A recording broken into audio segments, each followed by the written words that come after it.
invite our first speaker to the stage. That's Brad Kauskoff. He's the founder of The Hub, the co-working space, and it's got 2 spaces and soon to have a 3rd in Adelaide. So welcome, Brad.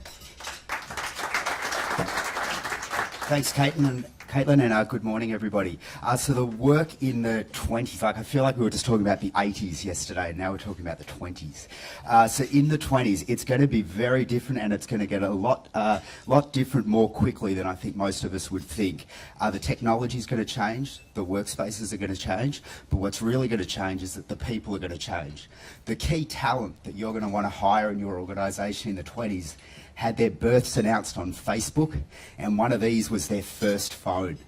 They are hardwired, or should I say unwired, in a many-to-many, open source, ideas of a hierarchy kind of fashion. Now, in this world, they're going to work in a much more distributed, anywhere way, but don't think that your head office is going to become less important. It's going to become more important. The head office is going to need to have a kitchen, a lab, and a classroom, and not much else. It's going to do more for creating the culture of your organisation than anything else. And ultimately, the one that's going to win the financial capital race is the one that wins the social capital race. Your ability to connect the talent within your organisation is going to be one thing, but what's going to be really important is the way you connect to the talent outside of your organisation. And the one that can engage that talent is the one that's going to win the financial race. Thank you.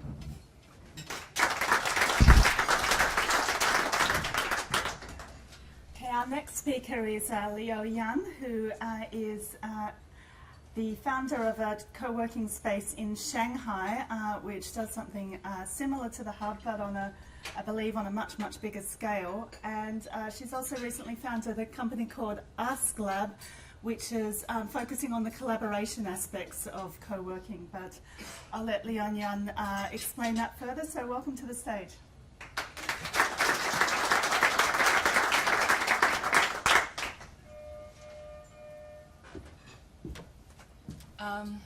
Hi, good morning. What I want to say is in 2020, I think there is only 2 kinds of jobs. One job is a specialist, and the other job is a generalist. So when I say specialist, it's because our knowledge becomes so much specified and not diversified, and you can only devote yourself into one discipline if you want to dig deeper. And it's very rare for our human being will master several disciplines at the same time. And so the Da Vinci time is long gone.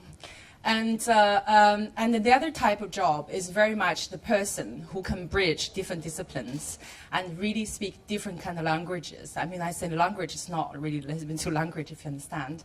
And so these kind of people are becoming really, really important on connecting different specialties and connecting different disciplines and really becoming a bridge and to make it really form a team. So I really wanted to, bring attention to you guys. This kind of person probably will be the person who are only employee in the organization, because all the specialized skills will be outsourced to the specialists.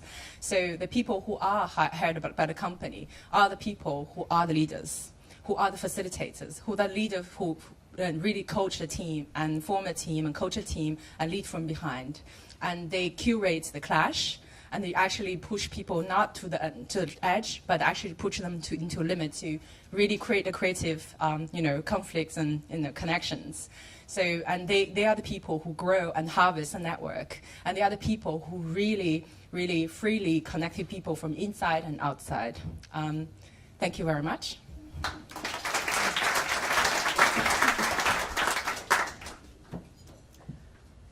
I'd like to invite Peter van der Alvara. He's going to talk about, he's the head of innovation at Swift, and he's going to talk a bit about the end of leadership. So that's a nice follow-on from Leo Yan's thoughts on it.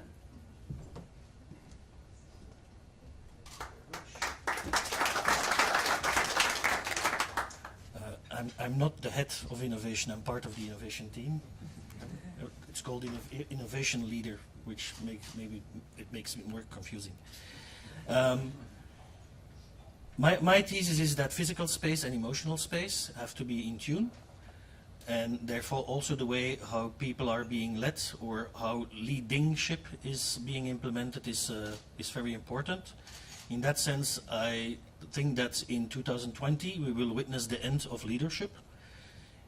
We will move to an environment where it will be about leadingship, where the power position of the leader is not based on what the leader is through a hierarchical position or through the title or the number of people that report to him or her, but the leading position will be based on the way how the leader can create a fellowingship instead of a followership. And so the power balance will change, and that should also be reflected in the space, and the other way around, both influence each other. Thank you.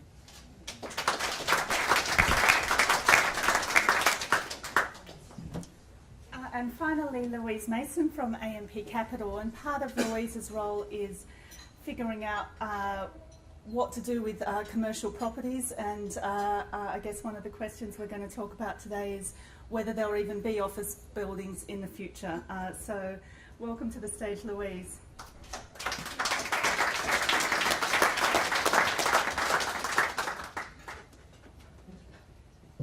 Firstly, Peter, I was sitting next to Craig Dard and he started to get very nervous with your opening statement too. So he also says he's going to tweet while we're talking, so I asked, I hope he doesn't tweet, "You're fired," while I'm talking. I believe for the office sector, the built form, we're facing one of the biggest structural shifts we've ever seen. I always say it's equivalent to e-commerce for the retail sector. The office sector has to change, and has to change fairly rapidly over the next 10 years. Over the last few months, AMP Capital with Deloitte have been working to understand what workplaces of the future will look like, and we've started by trying to understand some global megatrends. If we understand and adapt to the future, that's keys to sustained success for business, we believe, from three perspectives: work, the worker, and the workplace. We anticipate that the workplace of the future will obviously look very different to today. But importantly, it will be built around empowerment and flexibility for the individual, whilst also answering the needs of business. Power will shift from institutions to individuals, and I don't think that's dissimilar to what the other three panellists have said this morning. And so we're summing it up as being about me or us. The workplace of the future will be built for us, but the us will look different. We will be she and older. We will be more sophisticated, educated, empowered, and globally networked. So at least I tick the first two boxes. Getting older, certainly. In a borderless global knowledge economy, ideas will move between people, not institutions. Insight will be the new currency, and the concept of time is money will recede, as will the concepts of teams being anchored in the one place. Global connectivity will radically redefine who will be part of a workforce. Complex problems will call for diverse perspectives, and the likelihood that all the best ideas and solutions can be found within a workplace's four walls is certainly very remote. As a result, creating a workplace that enables people to connect both locally and globally will be critical to business success. So what does this mean for organisations like AMP? Organisations and their workplaces will need and want to be different. They will need to be fast, and people and places will need to be stable and agile all at the same time. So the changes certainly won't be simple. With Deloitte's help, we see a world of both paradigm shifts and paradoxes. Knowledge is borderless, and it doesn't respect geographic, political or economic boundaries. There's increased volatility combined with an accelerated pace of change, meaning that organisations will be in this constant state of tension. They will need stability as well as flexibility and agility to respond to changing markets and needs. People will work more in the cloud of data, having virtual working relationships across the globe, while at the same time creating a stronger desire for local connectivity and a sense of community. So what does this mean? What will the future workplace look like? We believe there'll be places of creativity, collaboration, connectivity and flexibility. Creative workplaces that support the high value-add activities of collaboration, communication and innovation, and respond to the individual needs of top talent. They'll operate more like interconnected hubs and allow people to select from a variety of workspaces that suit changing needs and wants. They'll be designed to connect and facilitate, attract and retain.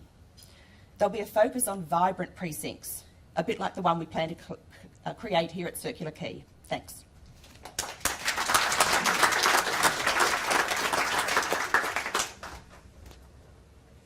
So I guess the first question might be to ask each of you how you vision that head office in 2020, whether it will still exist and what it might look like.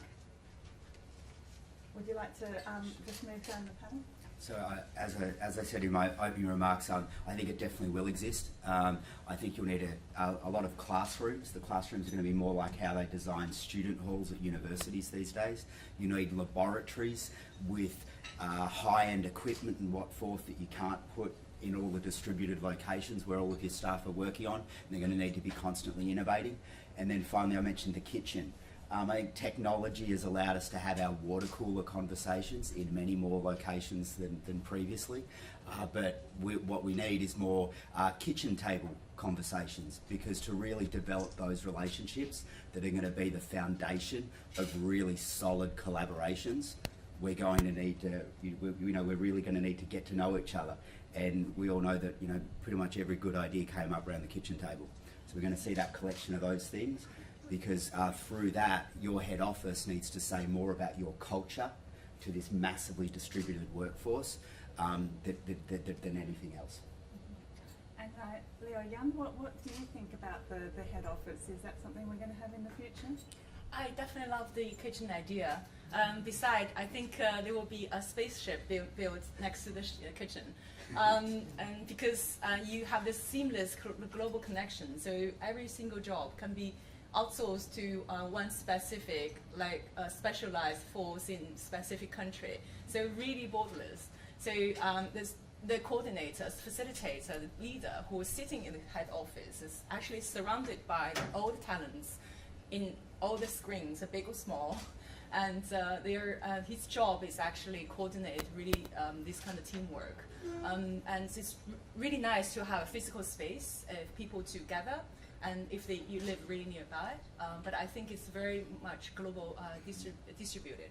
And second thing, I think this leadership will you find a lot of women in the leadership role, because women in nature is, I'm not saying men not, women in nature are nurturing and very cultivating. So they're a really, really good player if you put them into this kind of coordination, facilitation role.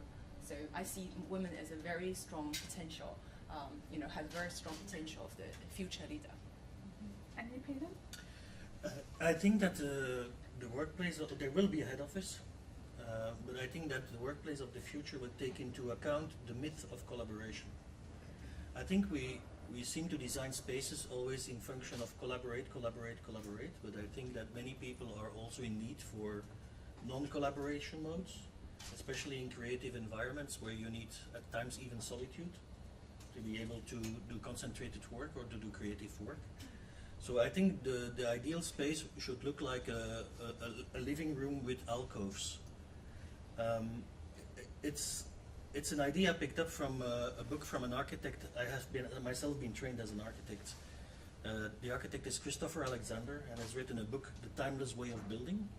And he tries to describe what an ideal building looks like, what are the qualities of an ideal building. And an ideal building, there's no word for that in English, and he describes it with attributes, and it's a building that is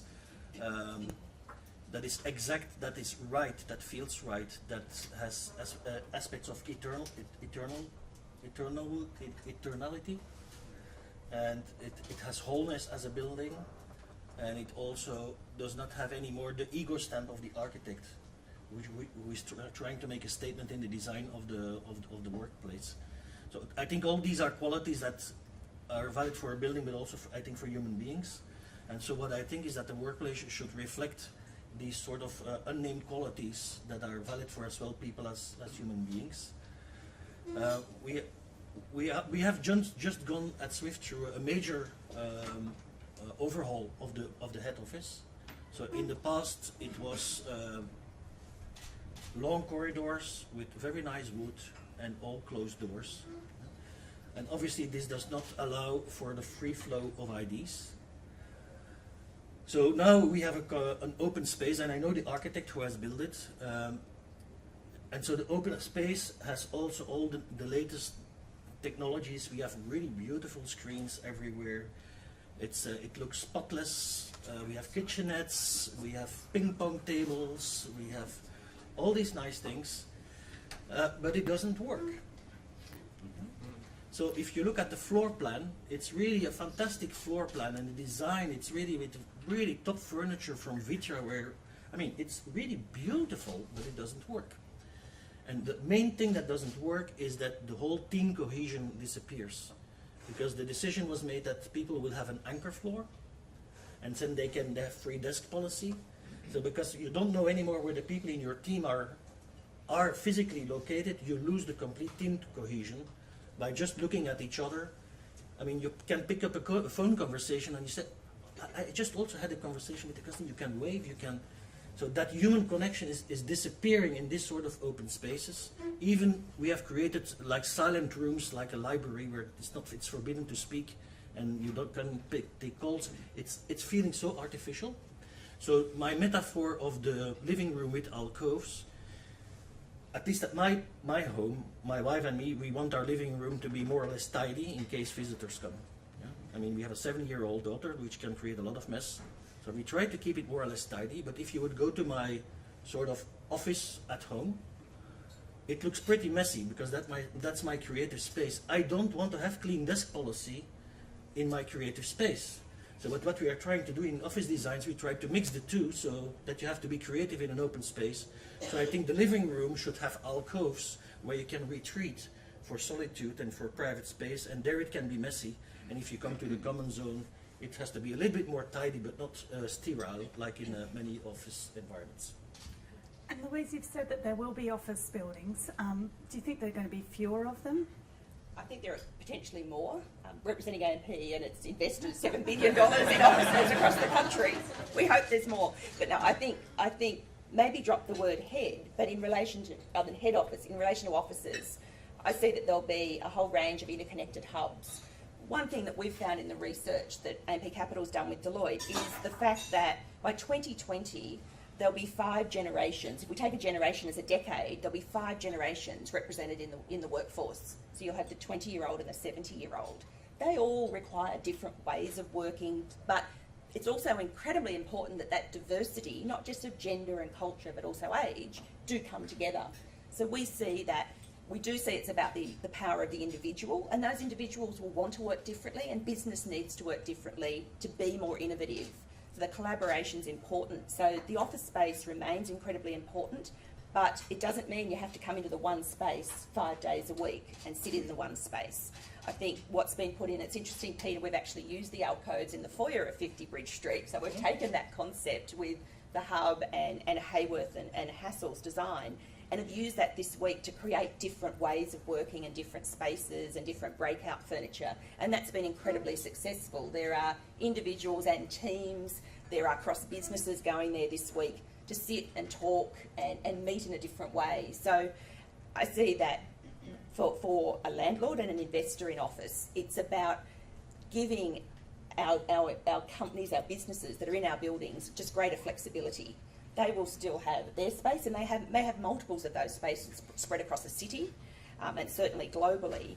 But we need to give them the ability for their employees to have different modes to break out into. And I think when you look at a precinct, say like the AMP precinct here, that's an ideal position to do that, because it's got the space and the breakout spaces to do all of that. So summation, definitely offices of the future, but very, very different to what we see today.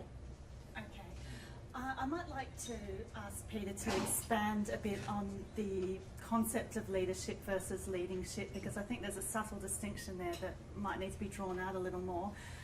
And then I'll throw it over to the other 3 panellists to respond, because I noticed that in several of your introductory remarks you did talk about leadership, so you may or may not agree with Peter. I would also like to build on what you said in your introduction. about people taking responsibility. So I'm on purpose not using the word people taking power. It's about, and I'm trying not to use the word taking personal leadership, because then the words leadership and leadingship get intermixed. So it's really about people who take personal responsibility. I think the workforce of today and of the future, people will be much more independent and have a much clearer view on what their purpose is in life. And so those people will act from their true self, and they will take responsibility driven from that true self, because who they are and not what they are by a title or a name or whatever is giving them power. And you said something about, at a certain moment you used the word empowerment, and I think that's a good word to explain the difference between leadership and leadingship. Empowerment, to me at times, and maybe it's not the way how you meant it, but to me at times it's like somebody has the power to empower somebody else. So the leader empowers his or her employee to do something in an independent way. There is a fundamental unfairness in that relationship where the leader has the resource of empowerment to a subordinate who is in a subordinate role to only be able to accept the gift of empowerment. Yeah? So I would prefer to see the word empowerment as people taking individual responsibility. They take the initiative to go forward with something, and they create a fellowship of people. They really act as viruses in an organization, and they inspire other people to follow them or to create fellowships with them, and they start acting as independent cells in an organization. And yes, they are hyper connected with each other through networks and all sorts of things that you have heard many times during this week. But it's really about the human connectedness. It's not so much about the technology connectedness, it's about the human connectedness. So I really would like to invite you to start to have a sense of the subtlety between having a leader, having the power to delegate. I mean, I was in another conversation lately, and it was about somebody asking the question, what is management? And I know there is a difference between managing and leading, and sometimes do get mixed. And so the answer was, the biggest quality of a manager is to be able to delegate. So this is exactly the point I'm trying to make. This sort of form of delegation, this sort of unfair power relationship is all days. It's old thinking, it's traditional leadership thinking. In leadingship, it's about creating fellowships. It's about leading as equals. We will see, I mean, and there is an underlying understream in all of this, which I think has been already highlighted by J.P. Rangaswamy in his different talks. It's the movement towards peer-to-peer, and also Rachel yesterday was talking about this. The trust will come not from titles or hierarchical positions, but the trust will come from reputation. Reputation is the new currency. And you have to earn reputation, you have to earn trust. And so people will create fellowships with you based on who you are and how you act from your true self, and so that they really believe in you rather than from a hierarchical or title type of position. And so, can you just very quickly, in a couple of sentences, explain what that means for the people in this room? I think there's a very big element here of what I would call listen loudly. Nilofer Merchant has written a book about the social era, which I recommend very strongly. It's how people will function in the hyper-connected age of social. It's not about social media, it's about social. Where she says you have to listen loudly to your customer. I would recommend that you listen loudly to your people, your collaborators, in the first place, and also develop a great sensitivity for emotions. For example, in the case of failure, when people fail, There are many ways to deal with failure. The most common way is to deny it. And when people are fighting with their personal emotions, it's just to deny it.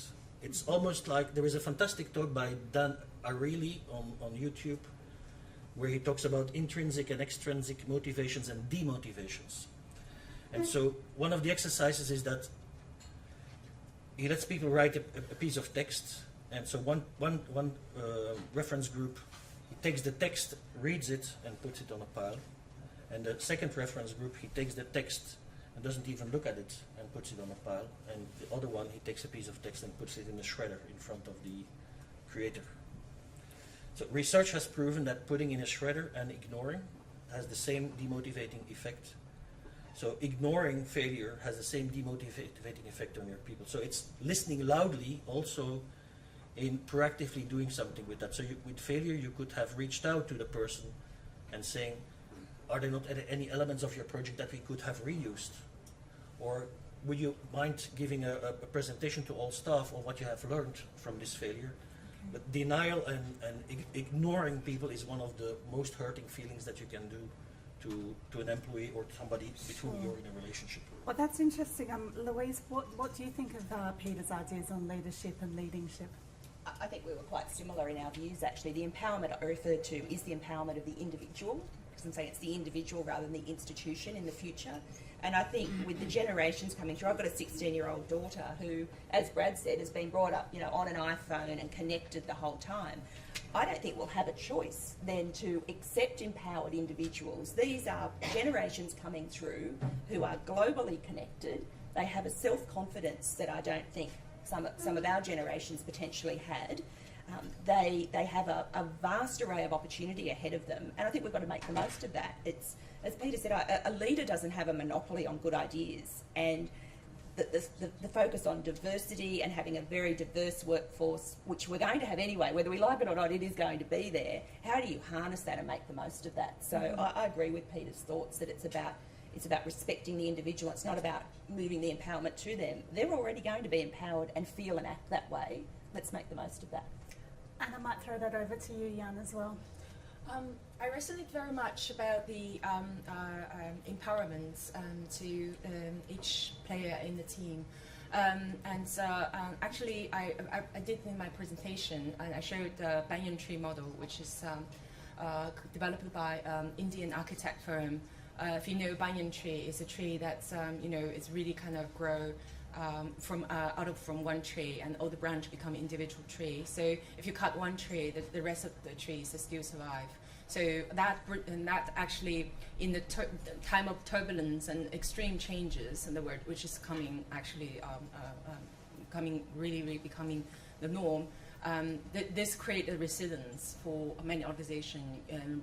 Doesn't matter if you are a network organization or more like large organization, you actually create network within your organization to allow this kind of resilience. If one fail, the rest is still growing.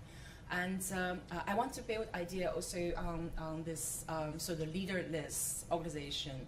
Actually, I don't believe that organization can develop without a leader. But I'm not saying that the leader should remain as a leader all the time.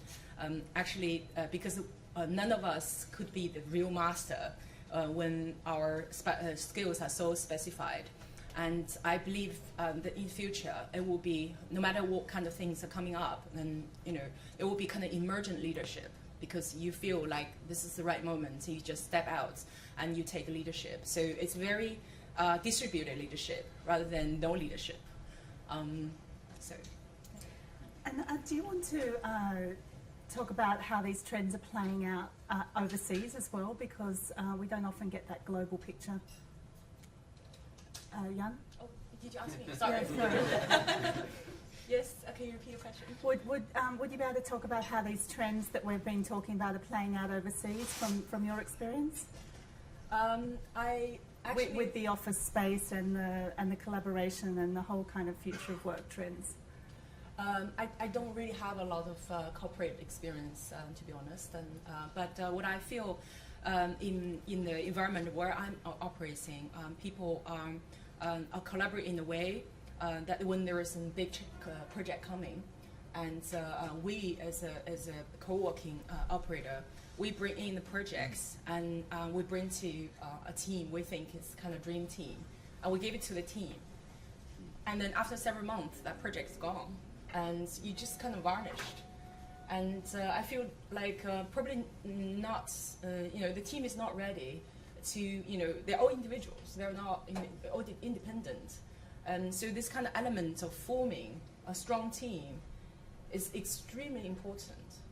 So I feel like I could just introduce the best project to the people in my community. But if there's nobody to step out and take leadership in this process, there's no guaranteed deliverable at all. Mm-hmm. On the question of overseas, Yeah. there is, I think, a great example in the company Zappos. Their CEO Tony H. It's a shoe company. So he was looking at how should my future corporate headquarters look like, and he went to see the Google and the Facebook and Cisco and Microsoft, etc. So they have whole huge offices in huge campuses, and everything is in one place. And he did not want to do this. What he decided is to make sure that his organization was completely immersed in the city landscape of Los Angeles. So his office is completely distributed in the city of Los Angeles, and they also invest in local entrepreneurship, even in a local restaurant or in a local club or in a local creative club, so that there is this serendipity starting to happen between the company and the crossover with the community in which you live. I found this a really fascinating idea that office and city start to really merge. I mean, you do already a lot when I look at what you do with Vivid and that sort of initiatives, but you go much further and even make your office space, when it is not used during office time, to make some of that available for the local community to organize social events and that sort of things. And then you become much more connected as a human company with your local communities. Mm-hmm. I might just add, Caitlin, some of my colleagues have just looked at places around the world to look at future workplaces.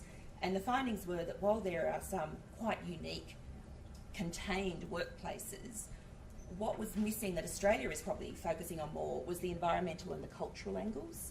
And our view is that to create this exciting workplace that people want to be at, and whether there are a whole series of them, it has to embody environmental angles, social, cultural, educational, that it's that multifaceted approach that allows people to have different experiences that will be those potential successful workplaces of the future. So I don't think we should think there are some good examples, I think, in Copenhagen and Amsterdam, looking at one of my colleagues that was on the trip, but I don't think we're that far behind. We're actually thinking about that, and we probably have an opportunity, perhaps because we're smaller as well, to bring a lot more of the elements together and make it a much richer environment. Okay. It also depends how far you want to push the open space type of model.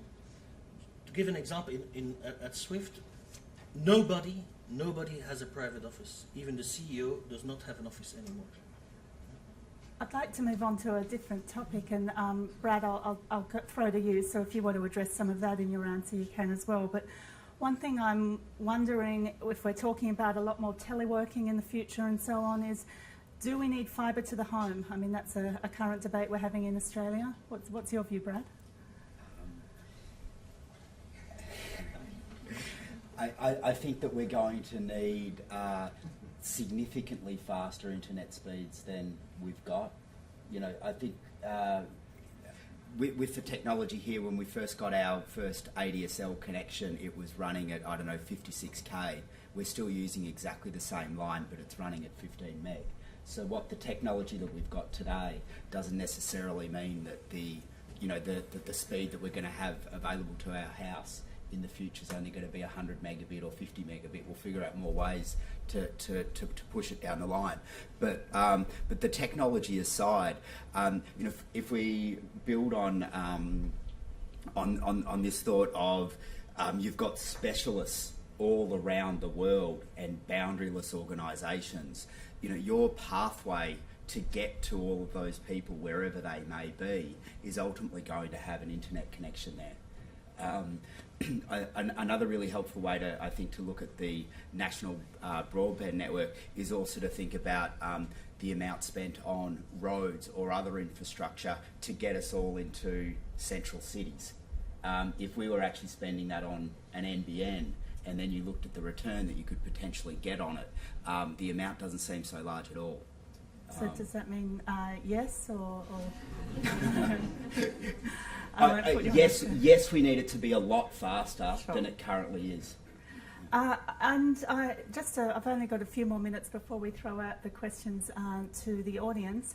So I'd like to ask each of you in turn to think about a longer time frame than 2020 of, you know, what might the workplace of the future look like in 2040 or 2050, and bearing in mind the trends we've discussed today, but also other things that might be happening in the 21st century, you know, such as the rise of robotics, such as dealing with the effects of climate change, you know, any kind of futuristic trend that might affect how we're kind of working in the middle of this century. And why don't we start with you, Louise, and then move down the panel. I think it will continue to be about providing flexibility in space, flexibility for individuals to work differently. I think the robotics piece, etc., will come in some areas and some industries, but in my mind, that heightens the point that I think Brad's made as well, that actually adds to people wanting to be more connected and collaborative. So while there are parts of what people can do that can be done by technology, there's still the personal angle that's incredibly important. So I think what we're talking about in the flexible space and the variety of spaces is still what 2040, 2050 is going to be about, but and even more so about individuals coming together, not dispersing more. Okay. What about you, Peter? So anything that I will say will be wrong. Because 2040, 2050, disclaimer. So there's what I would like it to be and what I am afraid it will be. So the afraid, I have a pretty dystopian look at the future. I think we will be surrounded by robots, if not replaced by robots. There is no job that is safe for robots. And I think we will have a big struggle with the collaboration between man and machine. So I think our big conflict will come when we have an even further blurring of man and machine, where it will be extremely difficult to differentiate us as human beings, and we excel in the qualities that we have as human beings compared to robots or computers that can do a lot of take a lot of tasks from us away. I hope that we will move towards a world where we can have an approach to technology which is much less glorifying than we see today. It looks like we have an over-glorification of technology these days, where technology is going to solve the world and all the problems. I don't believe in it. I think we have to add a significant piece of humanity and humanizing business into the mix.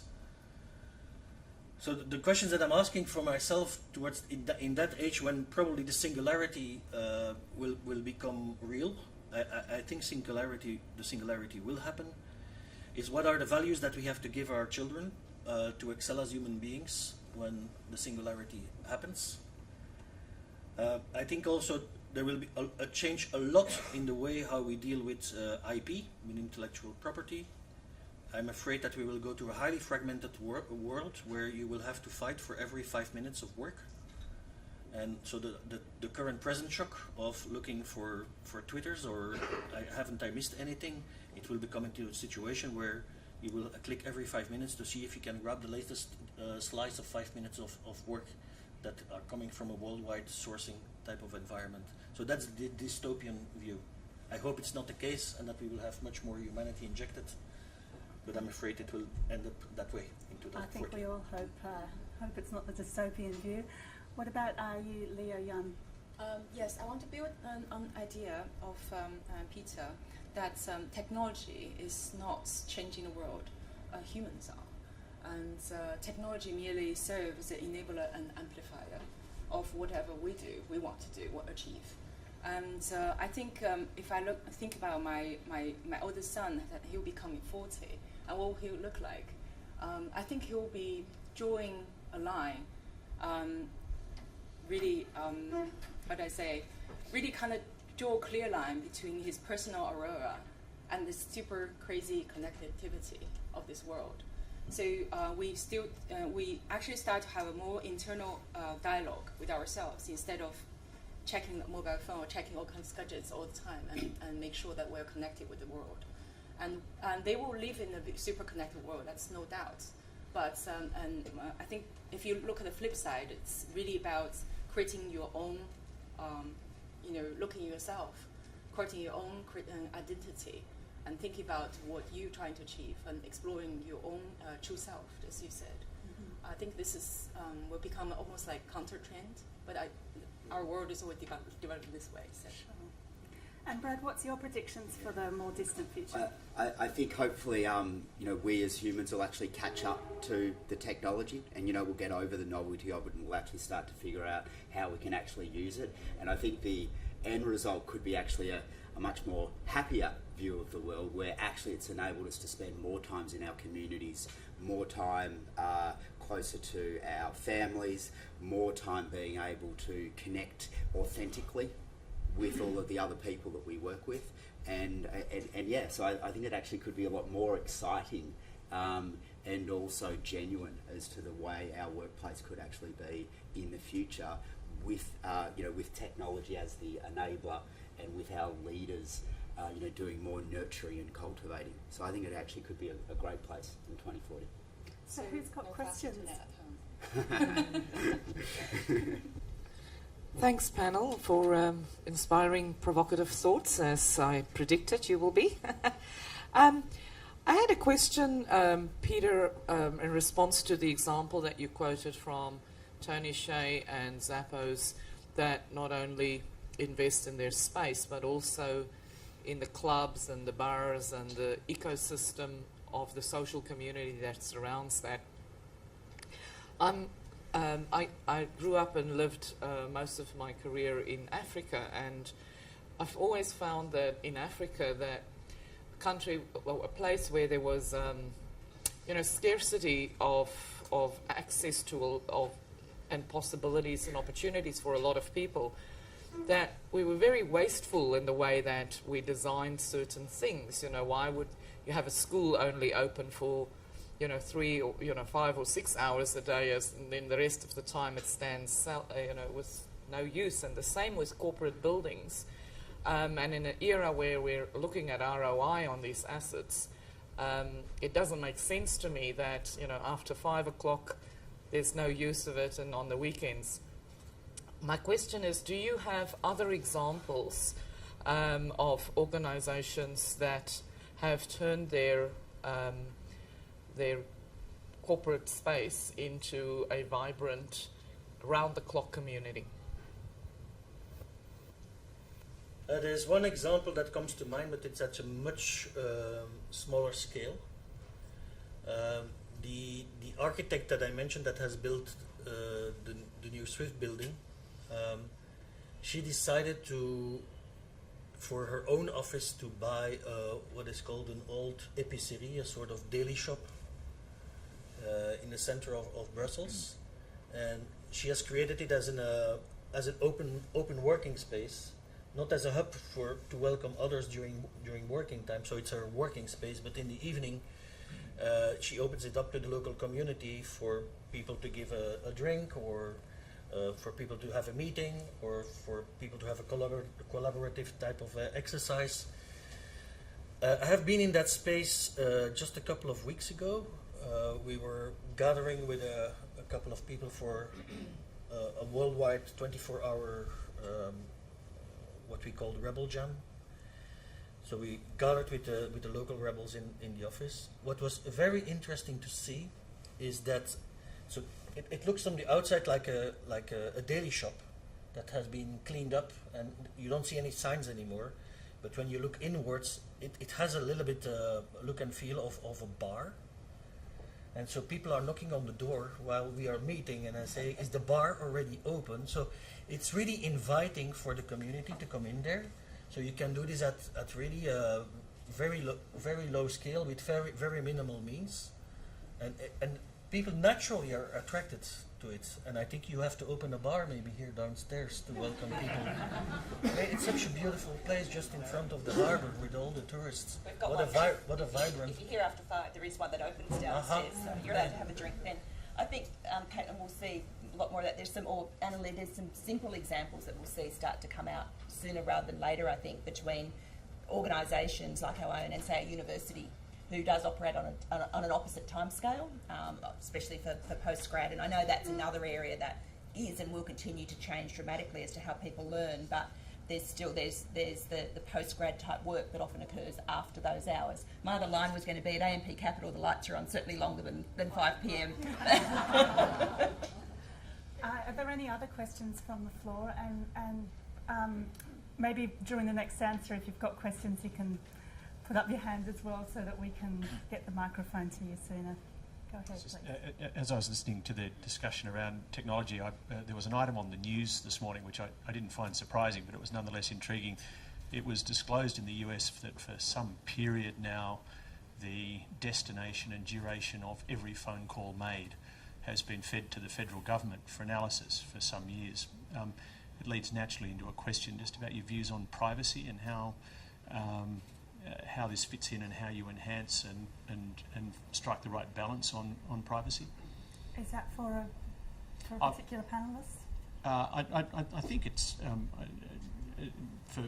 I guess the question's addressed to all of them, really. Sure. Who would like to answer that? I would like to give it a try.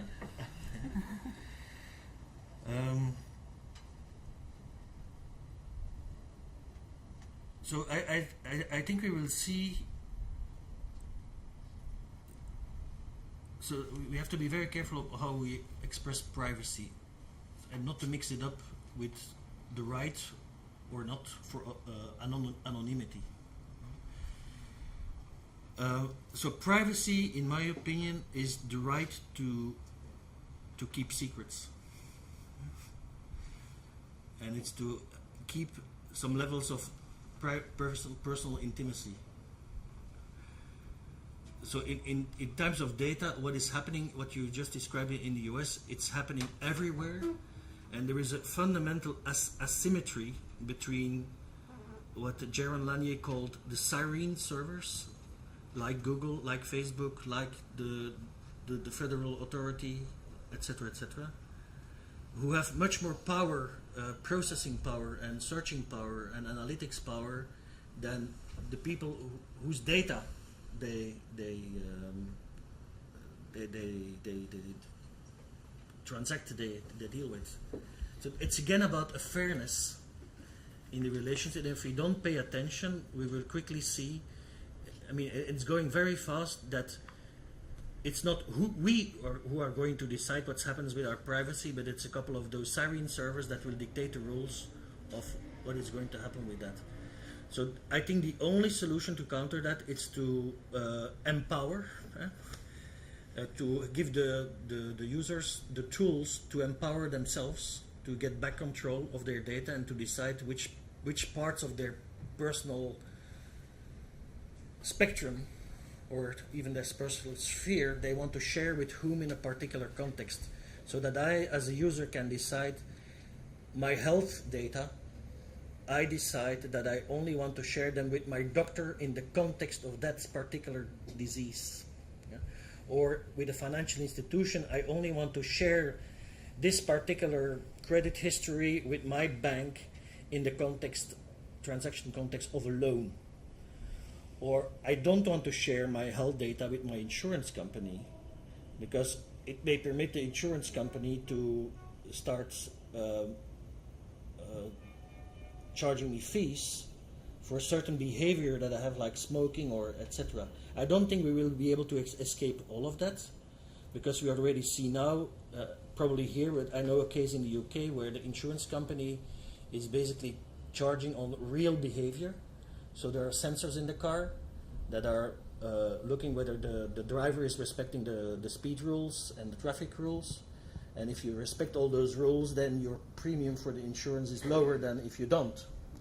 So I don't know yet how this is going to develop, because also the sensors that we carry on our body with geolocation and the sensors that are now being built into cars, I mean, they're all part of our almost private sphere. And I don't think we will be able as users to control that complete private sphere, because those sensors will be popping up signals in real time, and they will be consumers of those signals like insurance companies and banks and other organizations. Sounds that like will it's going to tag- be a to control you. constant kind of tug of war. Yeah. I think there was a question over here. Hi, Madeleine McMahon from AMP Capital. Given what you're saying about how the people that we currently manage are going to change and the way we operate is going to change, what about how we structure organisations? Because it's stayed relatively traditional for many years now in terms of we have a marketing department, human resources, technology. How do you see how corporates organise themselves changing? And it's a general question to the panel. Who would like to pick up on that? Brad? So, if it's generally seen that 40% of the US workforce is currently in contracting and part-time work, and that's going to keep going up to well over 50%.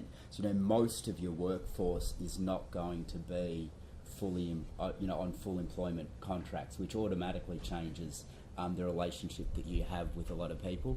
And I guess an example that I can share from our organisation, which is the Hub, where we're also on a distributed leadership philosophy. We have titles like learning cultivator, community catalyst or activator. We have coaches now, not managers. I kind of got that one from in a football team. Nobody tells Ronaldo what to do, but the team coach is there to actually amplify the talent that sits on their teams. And I think that's going to be particularly important when you can get the best talent from anywhere. Your job is going to be how do you amplify it, not how you manage it or control it. So we'll see a lot more cultivators and nurturers in our teams. I think we've got time for one more question. Is there anyone else? Yes, thank you. I've been delighted all the week by the different topics and the general emergence of the future of work and why should people work, and robots are taking over our jobs. And I have a friend, Federico Pistono, he's from Italy. He wrote a book, Robots Will Steal Your Job, But That's Okay.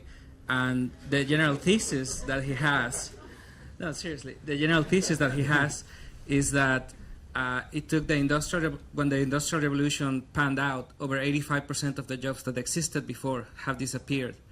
I think it's not going to take another 100 years. It might take 12 or 15.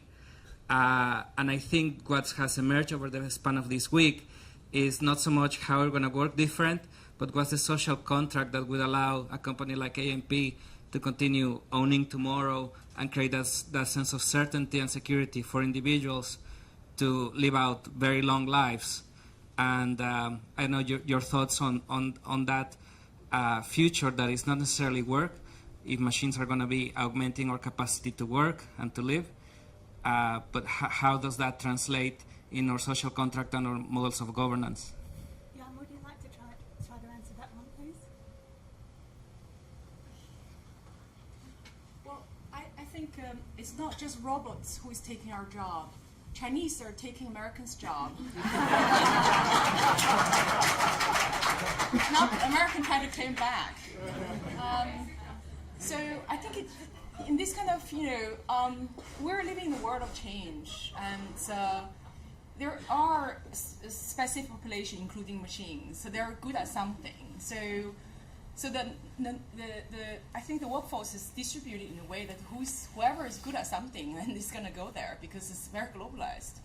And so if we look at how the Western countries and how the society being threatened by the developing countries are taking their jobs and losing everything, and I think it's a similar thoughts.